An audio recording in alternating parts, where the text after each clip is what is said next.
오늘 말씀을 보도록 하겠습니다. 오늘 같이 볼 말씀은 골로새서 1장 19절로 23절에 있는 말씀입니다.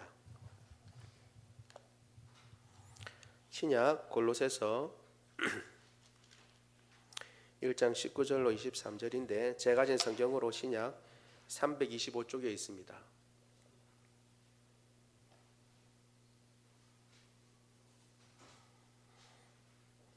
골로새서 1장 19절로 23절 말씀을 교독합니다. 제가 먼저 1장 19절을 읽습니다. 아버지께서는 모든 충만으로 예수 안에 거하게 하시고 그의 십자가의 피로 화평을 이루사 만물 곧 땅에 있는 것이나 하늘에 있는 것들이 그로 말미암아 자기와 화목하게 되기를 기뻐하심이라. 전에 악한 행실로 멀리 떠나 마음으로 원수가 되었던 너희를 이제는 그의 육체의 죽음으로 말미암아 화목하게 하사 너희를 거룩하고 흠없고 책망할 것이 없는 자로 그 앞에 세우고자 하셨으니. 같이 읽습니다. 만일 너희가 믿음에 거하고 터 위에 굳게 서서 너희 들은 바 복음의 소망에서 흔들리지 아니하면 그리하리라. 이 복음은 천하 만민에게 전파된 바요 나 바울은 이 복음의 일꾼이 되었노라. 아멘. 우리가 계속 골로새서를 지금 보고 있습니다. 여러분, 한 본문을 여러 번 볼 수 있다는 것은 한편으로 보면 아이고 지겹다라고 생각할 수 있을지 모르지만 한편으로는 하나님의 성경을 한 부분을 계속 묵상할 수 있는 귀한 기회가 됩니다. 그래서 하반기에는 우리가 암송하는 것을 이제 골로새서로 하면 어떨까라는 생각을 가지고 있습니다. 어떤 분들은 목사님 잘 외우지도 못하는데 계속 암송만 합니까? 라고 생각할지 모르지만 말씀을 암송하는 것이 얼마나 큰 힘이 되고 능력이 되는지 모릅니다. 특별히 다급할 때 하나님 앞에 기도할 때나 그리고 어떤 일을 처리할 때에 문득문득 하나님께서 여러 가지 방편으로 우리를 인도해 주시지만 말씀으로 인도해 주십니다.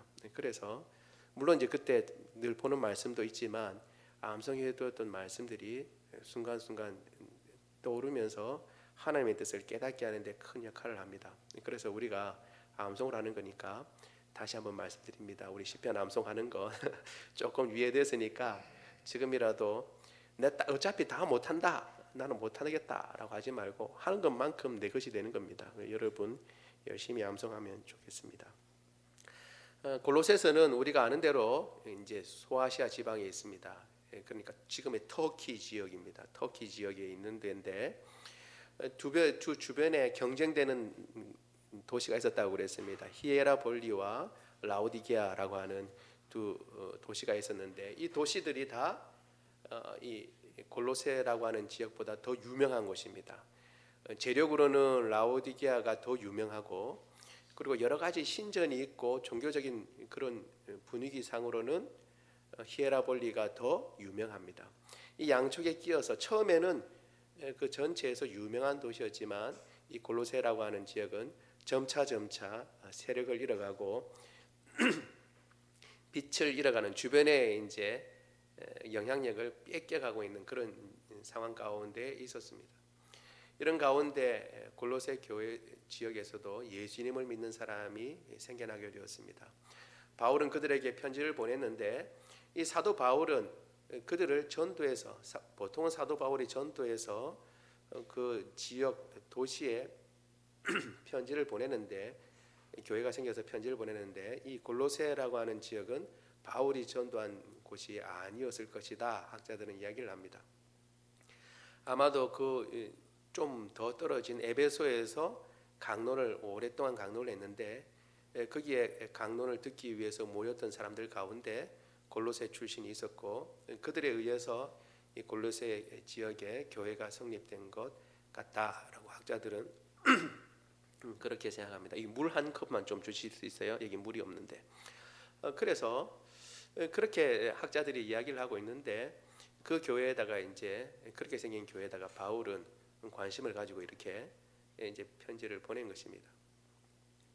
편지의 내용은 늘 바울이 그렇듯이 바울의 편지가 항상 일반적인 패턴이 있는데 그 첫 번째는 이제 자신이 사도인 것이 자신의 뜻대로 된 것이 아니고 하나님의 은혜로 된 것을 감사하고 그리고 그것을 이제 드러냅니다.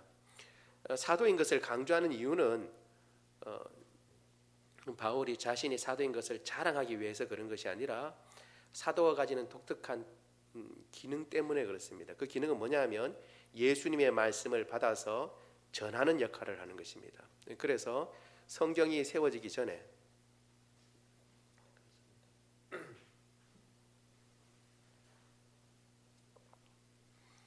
우리에게 기록된 말씀인 이 성경이 확립되기 전에 예수님의 말씀, 하나님의 말씀 우리가 어떻게 알 수 있을까라고 생각할 때에 그 말씀을 아는 방법은 결국 사도들을 통해서 예수님의 말씀을 들을 수 있는 방법밖에 없습니다. 그러니까 사도들의 말은 단순히 한 학식이 있는 사람이나 혹은 지혜로운 사람의 슬기로운 말이 아니라 바로 예수님의 말씀이고 하나님의 말씀인 것이죠. 그런 권위를 갖고 있기 때문에 바울은 그 권위를 가지고 이제 이야기를 하는 것입니다. 그리고 난 뒤에 이제 감사하고 항상 그리스도인에게 있어야 할 것이 감사라고 했습니다. 이 골로새라고 하는 지역에 있는 교회에 대해서도 감사했습니다. 뿐만 아니라 그들을 위해서 기도하고 있다라고 얘기하는데 그 기도의 내용은 우리가 보는 대로 영적인 내용들이었습니다. 그래서 예수님 하나님의 뜻을 잘 알고 하나님의 뜻을 행하고 영적으로 성숙되는 것, 그것이 기도의 내용이었고, 이제 그 기도의 내용을 다 끝마치고 난 뒤에 비로소 골로새 교회에 뭔가 편지를 보내야 할 이유가 있는데 그 이유를 말하기 전에 바로 예수님에 대해서 이야기를 합니다. 예수님이 어떤 분이신가라고 얘기를 함으로 말미암아 결국 이 모든 문제의 해결의 키는 누가 갖고 있는가? 예수님이 갖고 있다라는 것을 은연중에 나타내 보여주고 있는 것입니다. 예수님은 모든 만물을 창조하신 분이고 하나님은 예수님을 통해서 만물을 만드셨고 그와 통일되려 하셨습니다. 그리고 그를 통해서 다스리십니다. 그래서 만물을 다스리는 분도 그리고 만물이 함께 서는 그 모든 디딤돌과 그리고 힘이 되는 것은 바로 예수님입니다. 그것을 지금 바울은 이야기하고 있는 것입니다. 그래서 우리가 지난 시간에 우리가 무슨 일을 하든지 이 일이 예수님과 무슨 상관이 있는가, 예수님께 어떤 영광이 되는가라는 것을 생각하는 것이 참으로 중요하다라는 것을 같이 나눴습니다. 아주 지혜롭게, 제가 생각해도 지혜롭게 짧은 시간에 지난 시간들을 다 요약을 했습니다. 설교들을 다 요약했고 이제 오늘 본문의 내용이 나옵니다. 그 모든 만물들이 그냥 하나님과 화목되는 가운데 있었으면 좋겠지만 그 만물들은 하나님과 화목될 필요가 있었습니다. 왜 그런 문제가 있었냐 하면 죄의 문제가 있었기 때문에 그렇습니다. 죄의 문제. 사람들은 이 죄의 문제를 회피하거나 요즘 같은 때에 특별히 다른 사람들에 대해서 죄를 묻는다는 것은 대단한 신뢰가 되는 것으로 생각을 하고 있습니다. 그러나 성경은 항상 먼저 이 죄의 문제를 먼저 걸고 이야기를 합니다. 왜냐하면 우리가 상태가 어떤 상태인지 알아야만 치료를 할 수 있는 것이죠. 사람이 이제 의원한테 가서 혹은 의원이 뭔가 병을 고치려고 할 때 어디에 무슨 문제가 있는가 정확하게 알아야 됩니다. 사실 그냥 넘어갈 수는 없는 거죠. 고치려고 한다면, 고치려고 하지 않을 때는 더 이상 손댈 수 없다 그러면 그냥 아이고 뭐 열심히 일어나셔서 진지 잘 잡수시고 운동하시면 됩니다. 그리고 그냥 넘어갈 수도 있습니다. 더 이상 손댈 수 없을 경우에. 그러나 이거는 좀 이렇게 힘을 써서 고치야겠다 생각하면 정확하게 얘기를 해줘야 됩니다. 이 문제는 지금 배를 갈라서 어떤 부분을 도려내야 됩니다. 떼내야 됩니다. 그리고 이 문제에 대해서 심각성을 알고 내가 이 수술을 받다가 죽을 수도 있으니까 거기에 대해서 사인하십시오라고 그걸 내밉니다. 그리고 그것을 사인을 해야 됩니다. 그래야 수술을 하게 되는 거죠. 그러면 어떻게 해요? 매일매일 혹은 매주 더러워질까 싶어서 혹은 더러워진 것들을 떼도 밀고 아름답게 가꾸던 모든 것들 볼 것 없이 미용 그런 거 생각하지도 않습니다. 그냥 메스를 들고 다 끊어내고 가르고 그리고 안 좋은 것들은 다 끊어내는 것입니다. 그렇게 해서 치료를 해야 온전히 사는 것입니다. 마찬가지로 사람의 지금 형편과 사정이 어떤 것인가 하는 것을 반드시 진단해야 되는데 성경은 그 진단에 대해서 죄인인 상태, 하나님과 불화한 상태라고 분명히 이야기하고 있습니다. 그것에 대해서 오늘 본문에서는 명확하게 이야기를 해주고 있습니다. 그래서 오늘도 우리가 세 가지를 이야기하고 싶지만 양이 많은 거로 두 가지만 이야기하도록 하겠습니다. 중요한 두 가지. 하나가 줄어들었으니까 좋지요. 첫 번째는 십자가의 피로 화평을 이루셨다라는 것입니다. 죄인인 사람, 그래서 죄의 문제를 해결할 수 없는데 사람은 해결할 수가 없습니다. 이 문제를 해결할 수 있는 방법은 십자가의 피밖에 없습니다. 왜냐하면 죄의 문제는 죽음의 문제이기 때문에 그렇습니다. 우리는 보통 생각하면 죄라고 생각해도 생각도 하기 싫지만 혹 죄가 있다 하더라도 그 무슨 그러면 내가 그 문제 해결하면 되지라고 생각하기 쉽습니다. 전에도 여러분 말씀드린 것처럼 우리는 은연중에 천칭을 생각하는 거죠. 저울, 양팔 저울을 생각하는 거죠. 그래서 어떻게 해요? 죄가 좀 있다 하더라도 선한 일을 더 많이 하면, 그래서 이게 더 무거워지면 그러면 심판은 물러가고 이 죄의 문제는 그저 해결되는 것으로 생각합니다. 이걸 우리가 명확하게 해야 됩니다. 선을 행하는 것은 중요하고 아름다운 일이지만 선을 행하는 것으로 죄의 문제를 덮을 수는 없습니다. 이걸 분명하게 해야 됩니다. 선한 문제로, 선의 문제로 죄의 문제를 해결할 수 없습니다. 왜냐하면 여러분 지금 당장 딱 생각해 봐도 교도소에 있는 많은 사람들이 선한 일이 부족하고 악한 일이 많아서 교도소에 있는 것이 아닙니다. 그 중에 어떤 분들, 물론 그런 분들도 있겠지만 그 중에 어떤 분들은 평소에는 법 없이도 사는 사람이라 할지라도 한 번 잘못하면 그 죄 때문에, 사실은 그 죄 때문에 범법 때문에 교도소에 가 있는 것입니다. 그래서 문제는 선을 행하는 것은 중요하고 좋은 일이지만 선하는 것과 별개의 문제로 죄의 문제를 반드시 해결해야 하는 것입니다. 그런데 성경에서는 이 죄의 문제에 대해서 해결하는 값은 한 가지밖에 없습니다. 성경에서 말하는 것은 그건 뭐냐 하면 죽음이요, 그것은 바로 피입니다.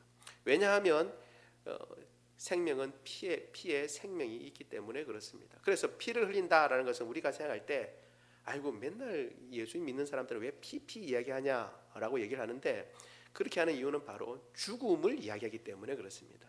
피는 죽음을 상징합니다. 그래서 죄의 값은 한 가지밖에 없는데 로마서에 보면 죄의 삭은 사망이다라고 얘기합니다. 삭이라고 하는 것은 값을 얘기하는 겁니다. 그 값은 죽음밖에 없는 겁니다. 그래서 이 죽음의 값을 치르기 위해서 예수님께서 십자가에 달려 죽으심으로 우리에게 화평이 이루어졌습니다. 그렇기 때문에 여러분 다른 것은 없습니다. 그러면 뭐 생명을 준다 그러면 옛날에 그랬던 것처럼 짐승이 대신 죽으면 되지 않느냐? 그렇지 않습니다. 등가입니다. 등가. 짐승의 피는 사람의 죽음을 등가로 놓지 않습니다. 그래서 온전한 사람이 되어야 되는데 그렇다고 해서 여러 사람, 모든 사람이 죄인이기 때문에 다 죄인이 죄인의 값을 지불할 수는 없습니다. 따라서 죄 없는 사람이 죄인의 값을 지불해야 되는데 역사상 죄 없는 사람은 딱 한 번밖에 없습니다. 예수님, 하나님의 아들이시면서 인간의 몸으로 입고 오신 예수님 외에는 죄 없으신 분이 없습니다. 그래서 예수님을 통해서 예수님이 그 죄의 값인 십자가에서 죽음의 값을 지불하심으로 말미암아 우리에게는 생명의 길이 열렸고 그리고 하나님과 화평하는 길이 열렸던 것입니다.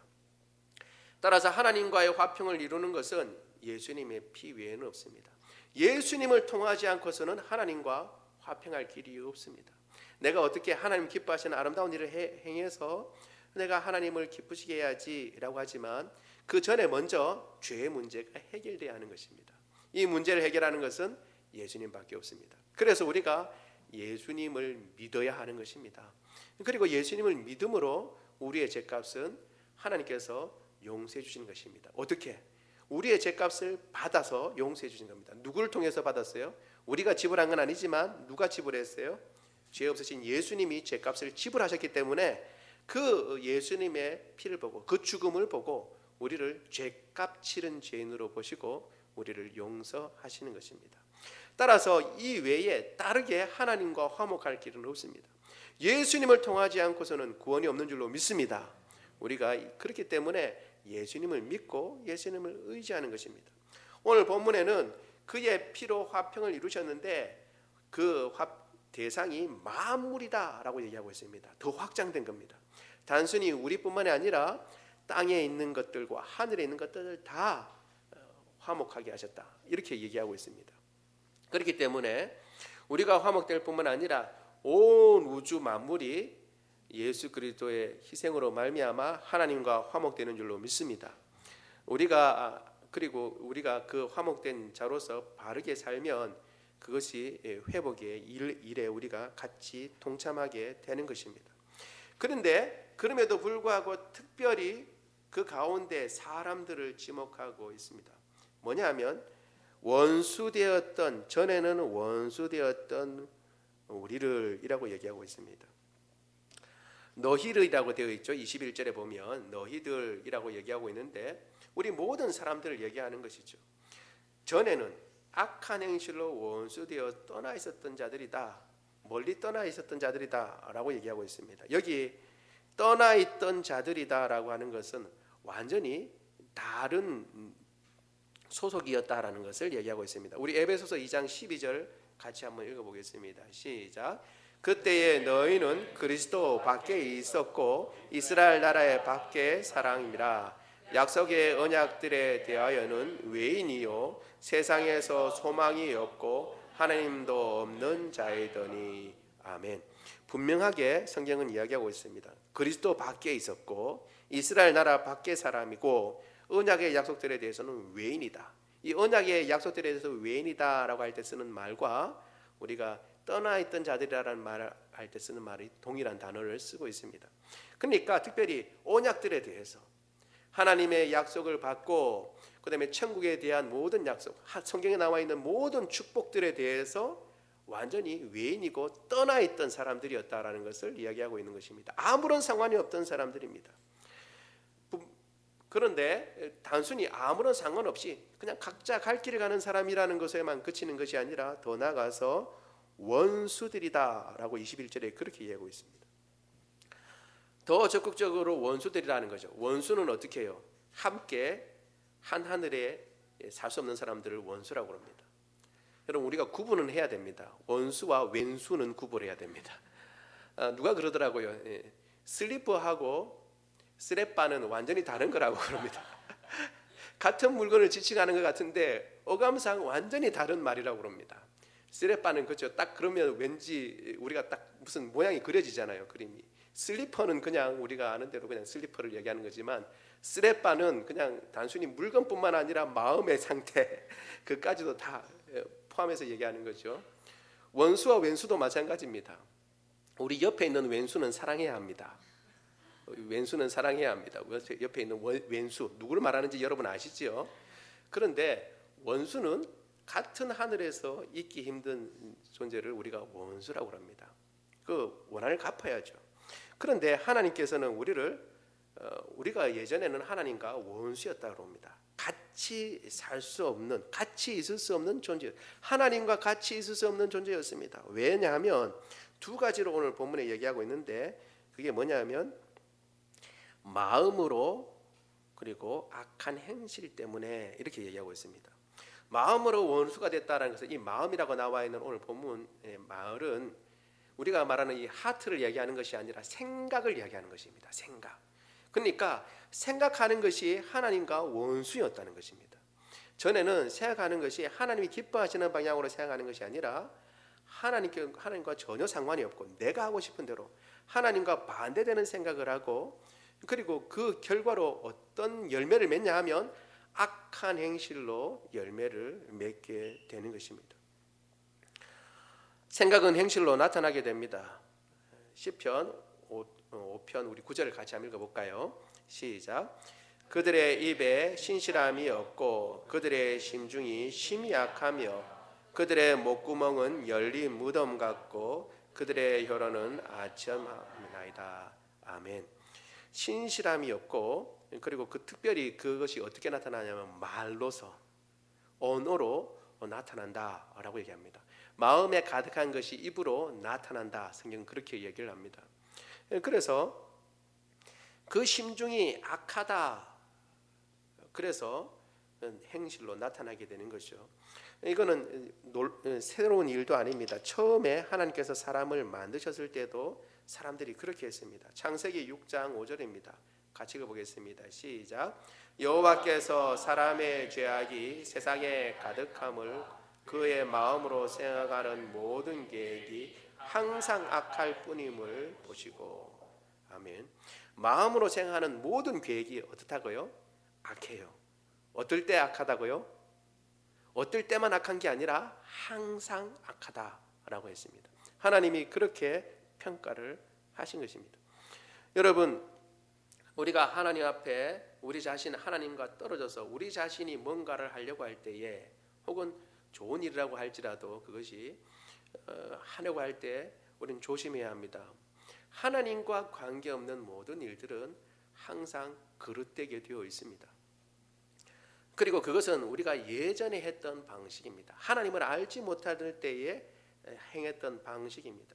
그렇게 행하는 것들은 결국 하나님과의 원수로서 나타나게 되어 있습니다. 이 문제를 해결한 분은 바로 예수 그리스도입니다.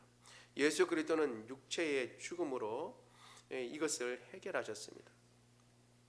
십자가의 피로 화평을 이루셨고, 그리고 22절에 보니까 오늘 본문에 있는 것처럼 22절에 그의 육체의 죽음으로 말미암아 화목하게 하셨습니다. 이제는 그렇게 화목하게 하셨습니다. 여기에 육체의 죽음으로라고 되어 있는 말도 원문을 보면 조금 더 의미가 심장합니다. 왜냐하면 이렇게 되어 있습니다. 육으로 된 몸으로 죽었다라고 되어 있습니다. 그냥 몸으로 죽은 것이 아니라 그 몸을 더 강조합니다. 그 몸은 뭐로 되어 있다고요? 육체로 되어 있는 몸으로 죽었다라고 얘기하고 있습니다. 이것은 나중에 나오지만 영지주의를, 그 당시 유행했던 영지주의를 이제 배격하는 말이기도 합니다. 영지주의는 어떻게 생각했냐면 예수님은 육체를 입지 않으셨고 영일 뿐이다라고 주장했던 사람들입니다. 이 사람들에 대해서 육체로 오신 분인 것을 강조했습니다. 뿐만 아니라 그 죽음이 육체로 된 몸으로서의 죽음이었다라는 것을 더 강조하는 것입니다. 우리는 생각할 때 예수님은 하나님의 아들이니까 죽는 거 그거 우리보다는 그래도 좀 쉽게 안 죽으셨을까? 우리는 죽기 힘들지만 우리 중에서도 용감하게 죽는 사람들 있잖아요. 그렇죠? 그것처럼 예수님도 온 인류를 구원을 위해서 오셨으니까 그 죽음, 물론 쉬운 건 아니지만 그 죽음은 그냥 하나님의 아들이시니까 그냥 쉽게 죽지 않으셨을까? 우리보다는 라고 생각할 수 있는데, 그것을 여기서는 아주 그런 생각을 하지 못하도록 만든 겁니다. 예수님도 육체를 입으셨고 우리가 가지고 있는 똑같은 육체를 가진 그 몸으로서 십자가를 지셨다라는 것을 강조하고 있는 것입니다. 여러분, 겟세마네 기도를 우리가 기억하고 있습니다. 예수님께서는 그때에 기도하기를 아버지여, 만이 할 수만 있다면 이 잔이 지나가기를 원합니다 라고 기도하셨어요. 지나가기를 원합니다. 그러나 나의 원대로 마옵시고 아버지의 뜻대로 되기를 원합니다 라고 기도했습니다. 이 기도가 얼마나 힘들고 어려운 기도였는지 땀방울이 핏방울처럼 떨어질 정도로 그렇게 기도하셨어요. 쉽지 않았다는 겁니다. 우리가 생각하는 것처럼 그렇게 쉬운 결정을 하신 게 아니에요. 예수님도 육체를 입으시고 죽음이라고 하는 것, 특별히 예수님의 죽음은 더 극한 죽음인데, 왜냐하면 예수님께서 십자가에서 나의 하나님, 나의 하나님 왜 나를 버리시나이까 라고 할 때 그것은 단순히 죽음뿐만 아니라 영적인 끊어짐까지도, 주님과 늘 함께 있었고 하나님과 함께 있었던 예수님이 죄인으로서 이제 죄인의 대표자로 서서 하나님으로부터 완전히 분리되는 체험까지도 경험하셨던 그러한 고통의 순간이었습니다.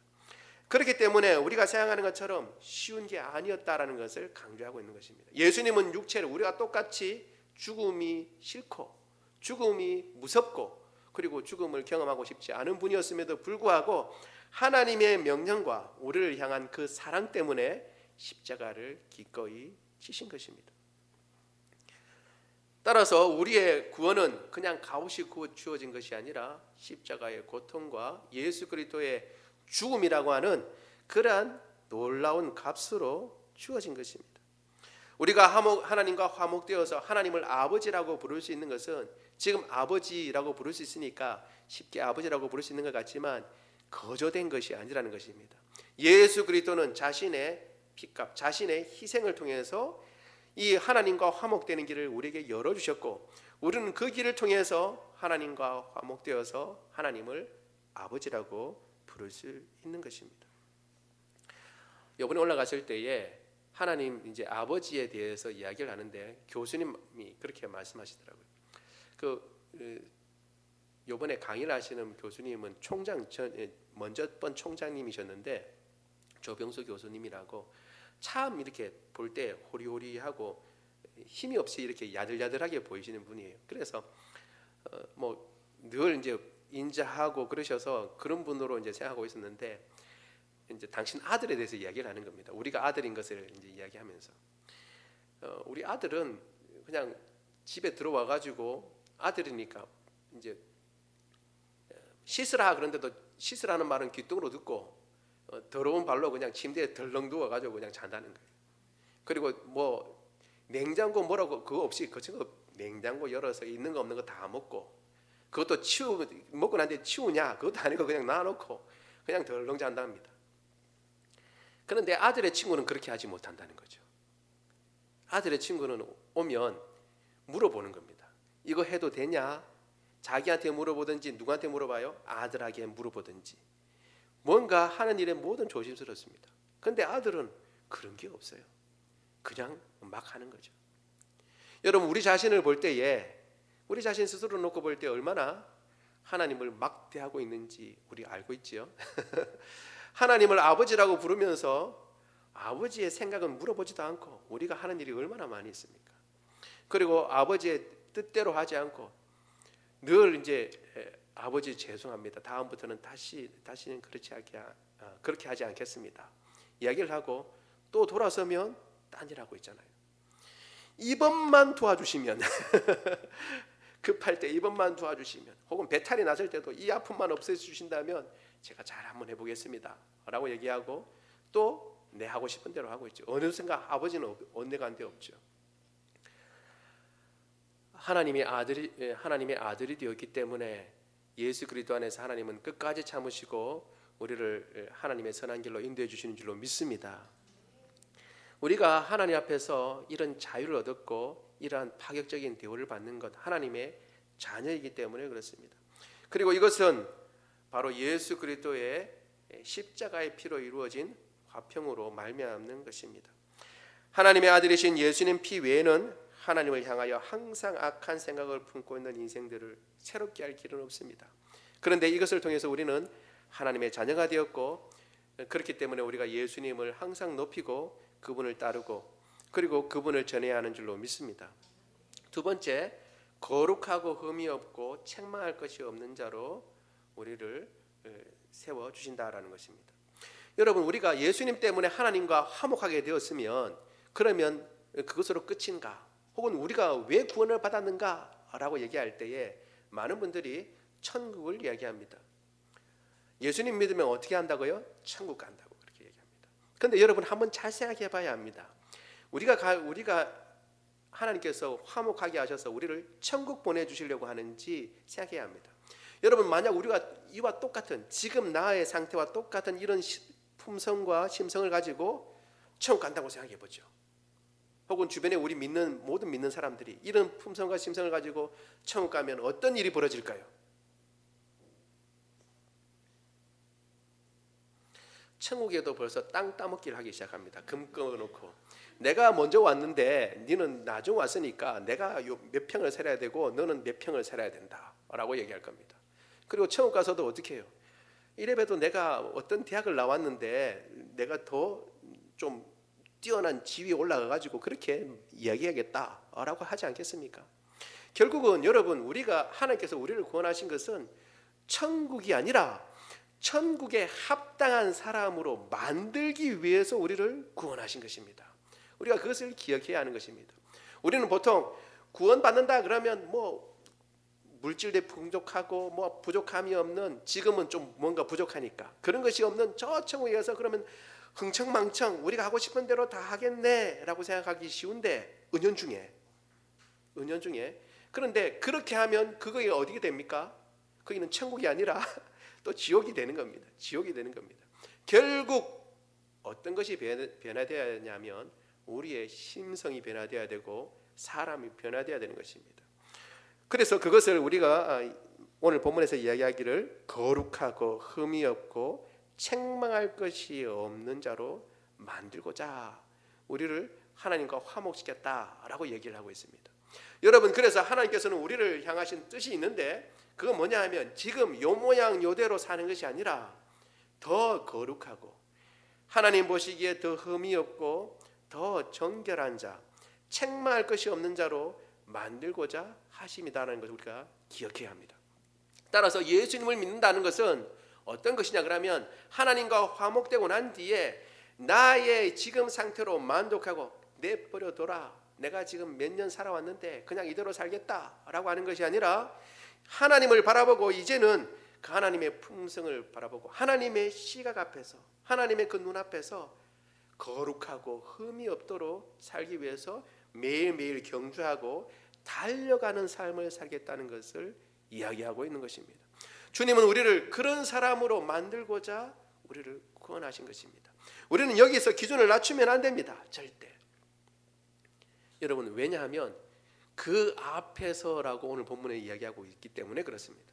사람들 앞에서 거룩하고 흠이 없고 그리고 책망할 것이 없는 사람은 들어 있습니다. 그런데 문제는 뭐냐면 사람의 눈이 기준이 아니고 그 앞에서, 바로 하나님 앞에서, 그분 앞에서 그런 존재로 만드시겠다고 주님께서는 작정하신 것입니다. 주님께서 작정하시면 이루시는 줄로 믿습니다. 문제는 뭐냐면 두드려 맞고 그렇게 바뀔 것이냐, 아니면 선하게 그냥 하나님의 뜻에 순종하고 바뀔 것이냐 하는 문제가 남아 있는 것이죠. 따라서 여러분 우리가 생각할 때에 간증이 많은 사람을 그다지 부러워할 필요는 없습니다. 간증이 많다는 것은 역설적으로 뭘 얘기해 주는 거예요? 많이 두들겨 맞았다는 거예요. 그렇지 않고서는 돌아오지 못하니까 두들겨 맞았다는 겁니다. 근데 저는 한때 그것도 모르고 간증이 많았으면 하고 기도했던 적이 있습니다. 누구는 뭐 잠자가도 보여주고, 혹은 누구는 뭐 쫄딱 망해서, 혹은 목숨이 경각간에 하나님, 그래서 하나님 만나고 그래가지고 지금 굳건한 믿음 가운데 있는데, 나는 보니까 이거 뭐 예수님 믿는 건지 안 믿는 건지 희지부지한데 주님 보여주시지도 않고 때려주시지도 않고, 나는 하다 못해 그냥 때려주시기라도 해서 하나님 계시다는 것이 분명하고 명확했으면 좋겠다라고 생각하기 쉬운데 그게 그런 게 아닙니다. 여러분, 하나님한테 안 맞고 하나님을 잘 믿는 것이 더 좋은 것입니다.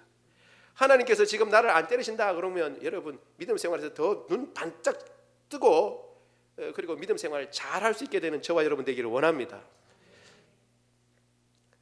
물론 맞고서도 이제 바로 되면 더 낫죠. 맞고서도 모르는 사람이 있으니까 맞고서라도 깨닫는 것은 그거라도 참으로 좋은 일이라고 할 수 있을지 모르지만, 부모에게 꾸지람 안 듣고 미리 말씀을 잘 듣고 순종하여 바른 길로 가는 것은 더 좋은 일입니다. 더 좋은 일. 우리의 기준을 낮추지 말아야 됩니다. 다시 말씀드리지만 하나님께서 원하시는 것은 하나님 앞에서 거룩하고 흠이 없고 책망할 것이 없는 자로 우리를 세우고자 하시는 것입니다. 하나님께서, 다시 말씀드리지만 하나님께서 작정하시는 것은 이루시는 줄로 믿습니다. 여러분, 우리의 선택 사항이 아니에요. 제가 말씀드리는 것은 누가 하신다고요? 하나님께서 이루시는 것입니다. 그럼 한참 못 미치는 사람을 그렇게 이루시려면 어떻게 하셔야겠어요? 그럼 속성반에 들어가게 되는 겁니다. 속성반에. 여러분, 속성반은 뭔가 제약이 있고 뭔가 뭔가 획기적인 것을 통해서 속성반에 이르게 되는 것입니다. 그러니까 제때에 그 발걸음에 맞춰서 하나님 앞에 순종하고 나가는 것이 복인 줄로 믿습니다.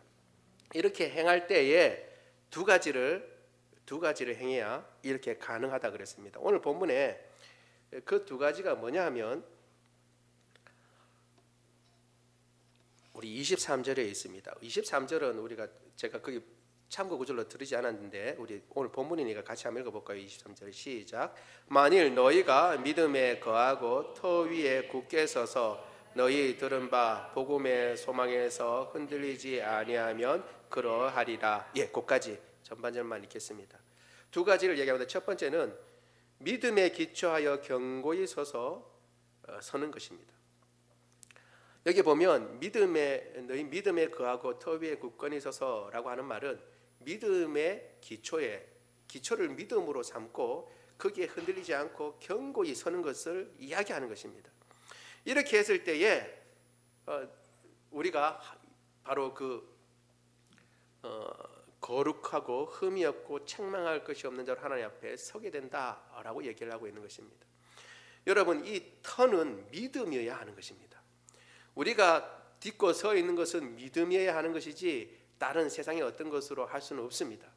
세상의 어떤 철학이나 혹은 세상의 경험이나 세상 사람들이 말하는 것으로 우리가 그 위에 서서는 되지 않습니다. 견고히 서야 하는데 이 믿음은 누구와 연관이 있냐면 예수님과 연관이 있습니다. 우리 히브리서 12장 2절 같이 한번 읽어보겠습니다. 시작. 믿음의 주요, 히브리서 12장 2절입니다. 시작. 믿음의 주요 또 온전하게 하시는 이인 예수를 바라보자. 그는 그 앞에 있는 기쁨을 위하여 십자가를